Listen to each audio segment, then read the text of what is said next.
Hello, I'm going to do a overall video on companions in the Elder Scrolls Online, how to level them, how you can set them up, how to obtain their gear, and then also how to level up their rapport. So first off, I'm going to travel out of my house here and get to somewhere where I can actually pull the companions out so that I can go into their menus and go over how I have my companions set up. Now, there are a total of 8 companions in the Elder Scrolls Online. 2 of them came out with Blackwood, that would be Miri and Bastion. 2 more came out with High Isle, that's Isabelle and Ember. And then with the Necrom chapter, they came out with Azander and Sharp as Night. And then last year in 2024, with the Wield chapter, they came out with Tanloren and Zerith.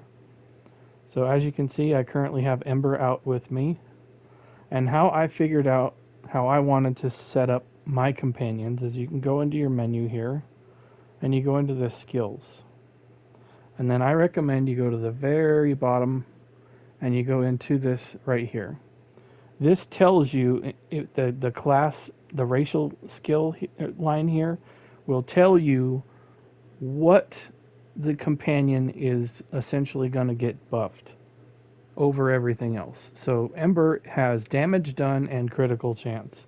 So in my opinion, she should be set up as a DPS only, because companions are considerably underwhelming. Even if you get them into purple optimal gear, they are still not over the top effective. So any kind of buff like this that they're leaning into, I suggest you lean into that so that you get as much performance as you can out of your companions. Now, for there's 3 different main ways that you can set up your companion, either a DPS, a healer, or a tank. We're going to cover the DPS side first because that's who I've got out. So if you're going to do a DPS companion, every time, no matter what trait you're having on your character, you want to run medium armor. And the reason why is because the medium armor gives them a passive for damage done. It also decreases their cooldown for roll dodge. So this is the best armor weight for DPS. If you're going to do a healer, you want to do light armor because that increases their healing done. It also reduces their break free. If you're going to do a tank, always every piece of armor needs to be in heavy. That increases their healing received and the amount of damage that they can block. So those are the weights that you want to run depending on how you have your characters set up. These can all be leveled up by doing the Fighters and Mages Guild and Undaunted dailies while you have your character out when you turn them in, but I'll get to that in a little bit when we get to the rapport. I have Ember set up as a Fire Staff Sork, and then here are the skills that I have set up with Crystal Blast, Hurricane Visage. This reduces their damage taken, so helping her stay alive. Then I have the, I believe this is a mage's skill. Yes, it's the Starfall. So it's kind of like Meteor, but it's not an ultimate. And then there's the Nova, and then this is the Execute. This is like Mage's Wrath on a regular Sork. And then her, it's essentially a Destruction Staff ultimate. So that's how I have her set up. So I have all my companions set up on my ally wheel. That way I can have all 8 of them slotted right here.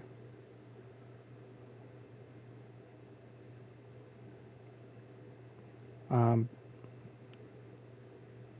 I'll just pull out Bastion real quick and show you his passive. For example, Bastion has a max health increase and increased damage done, so he could either be a tank or a DPS. Because he's an Imperial Dragon Knight, I set him up as a tank, and I have him in heavy armor. As you can see, he's all heavy. I recommend Vigorous if you can do it, or Quickened might be another good one, or Bolstered.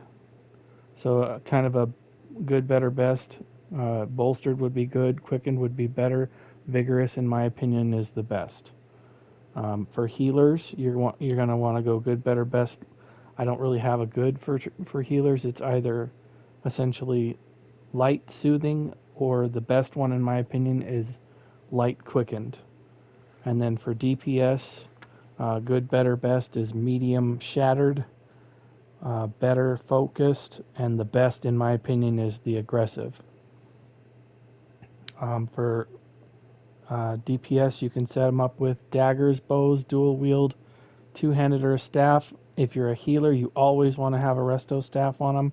And then if you're a tank, you probably should do sword and board, because you get the extra armor, which is very helpful for keeping them alive. I wouldn't try to do an ice staff because you're going to lose out on almost 3,000 armor there. Yeah, it's just better to do a sword and board on the companions. They're not, their functionalities are not exactly the same like our characters are. But that's how I have mine set up. If you're looking at trying to level your companion, I recommend doing it during events that have double XP, and always having an XP booster scroll on, and then the companions get the exact same XP that you do, except for training gear does not affect this. So you want to try and have a scroll on, a group of 2, get all the XP bonuses, and they get bonuses from kills. So if you can work that, then that's the best way to level your companions, is to try and keep your scrolls up and try to do it during an event with double XP. Now, as far as obtaining the gear, that one has been a pretty big headache since they started companions. You can get this gear from traders off of guildmates, or if you go into the weekly vendor, into the Infinite Archive. I will show you this real quickly.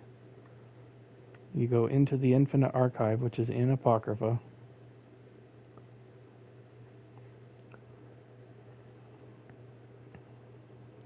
We get traveled in here, and there is a vendor that sells purple companion gear. Now, it doesn't drop in a specific trait, but what you want to do when you get inside is you run straight ahead over here to this vendor that's on the flat ground, and he will sell coffers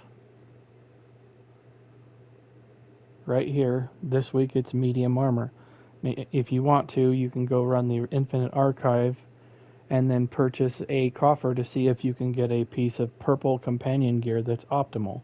Now, if you don't want to do that, and you don't want to buy it on traders, which I understand people tend to price this stuff at an absorbent rate, the best way, in my opinion, is to go into public dungeons with your companion out and kill enemies in there, because there are multiple bosses in public dungeons.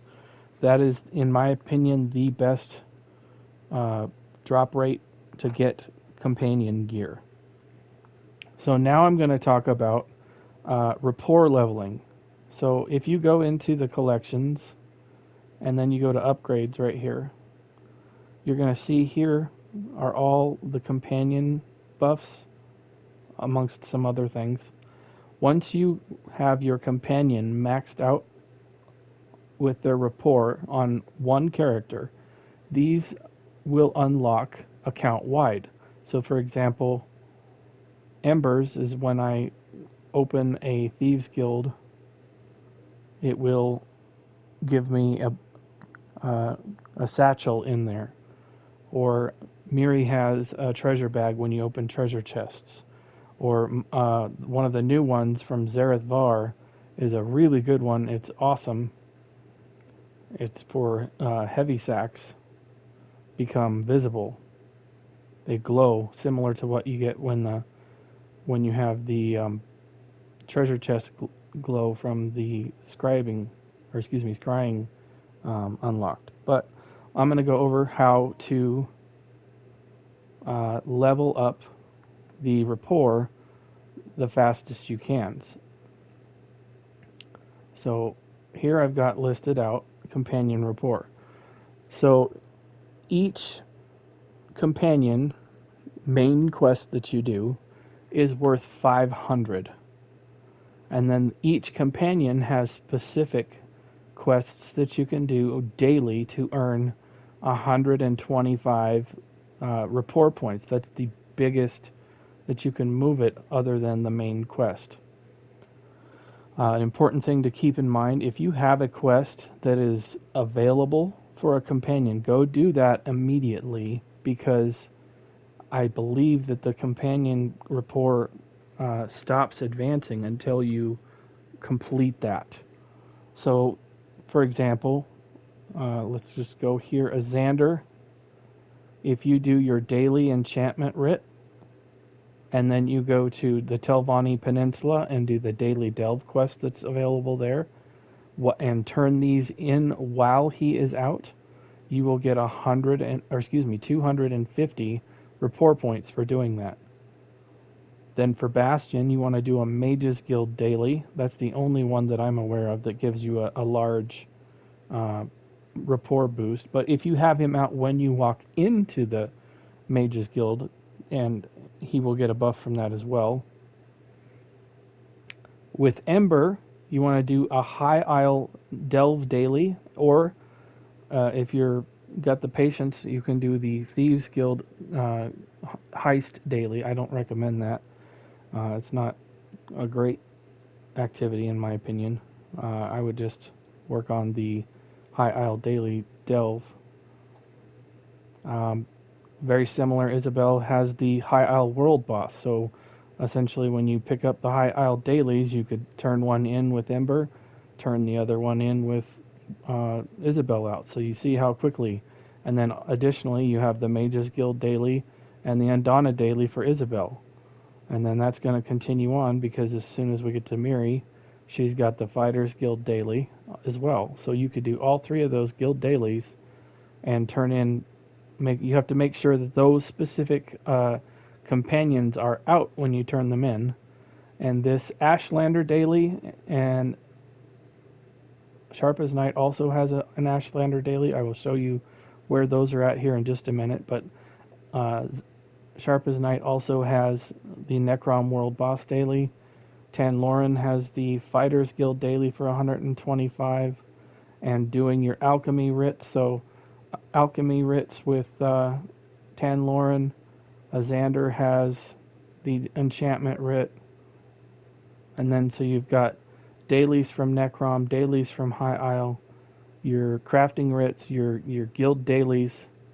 It's a kind of a tight, and then Tales of Tribute, and then I'll also show you where to get the Kajit northern missions. So let's go to the Ashlander area really quickly, because that can be a little tricky to find if you've never been there. You're going to go to Vardenfell, and this camp right here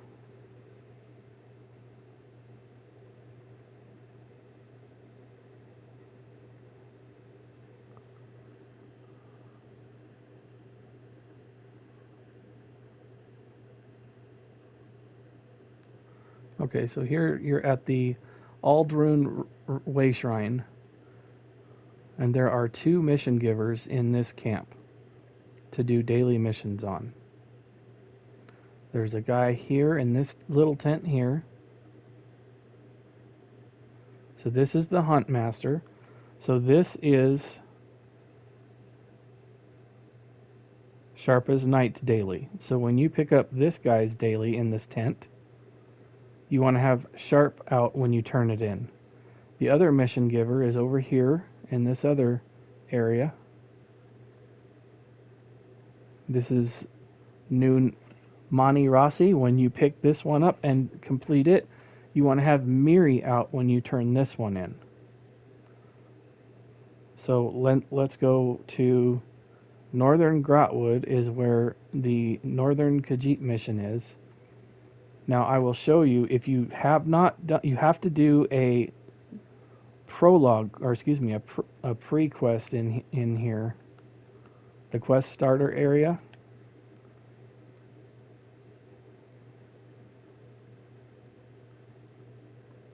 You have to complete the demon weapon right here.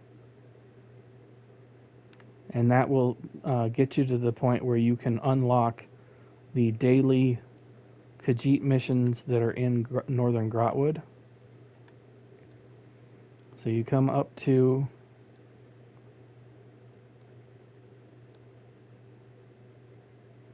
this way shrine right here, the Coromont Way Shrine.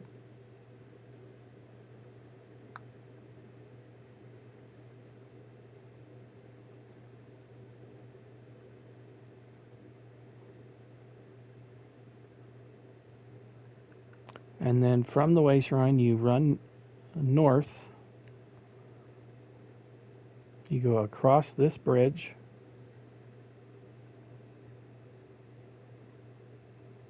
And you're just going to keep heading north. You're going to follow the little road here. There's going to be a tunnel that you go through here. As soon as you get past the tunnel, you veer right. Now here is where the road goes north into Reaper's March here. If you go north, that takes you to Reaper's March. There's a little hut here. Now, if you have not started the demon weapon or done the demon weapon missions, this quest giver will not be here. So you want to make sure you do that. And then when you turn these in, she gives you, you can also get the enchanted Kajit brazier recipe from her. That's a valuable one to know. And then when you turn this in, you want to have Zerith Var out so you can get the rapport maxed out. And then once you get all your rapport maxed out on all your companions, then the buff is unlocked account wide, and you don't have to actually have the companions out in order to receive the buffs that they give. So it's a little bit time consuming, but if you focus on just doing the guild dailies, the crafting writs, the High Isle dailies, Necrom dailies, Ashlander dailies, and then do the Kajit there, and just follow the list that I showed you, that's the fastest way to get your rapport maxed out as quickly as possible. And then, like I said before, if you get a mission that comes up where you've got a little icon above your companion, stop what you're doing and go do that, because that will unlock your advancement on the rapport as well. And you can check the progress of the rapport by going into the companions overall menu here, and it'll show the rapport meter there. Now, maxing it out, as you can see there, it does not move the arrow all the way to the right, so it is a little bit inaccurate. You don't have to get it all the way to the right to show that, but you do have to finish their storyline in order to get everything maxed out completely. So that is my advisement on how to run companions. So just a quick overview. I have 3 tanks set up. I have Azander, Bastion, and Zerith set up for tanks. I have 2 healers. I have Isabelle and Sharp. And then my DPS, I have a Fire Staff on Ember, a bow on Miri, and then I have dual wield daggers on Tanloren. So you can set them up however you like, but just remember to keep your armor weights set accordingly based on what type you're going with. Light on the healers, medium on DPS, and heavy for tanks. So thank you for watching. If you found this video helpful, check out the other videos on my channel. I've been doing some topics that some people may find helpful, and if you do, thanks a lot for watching. Bye.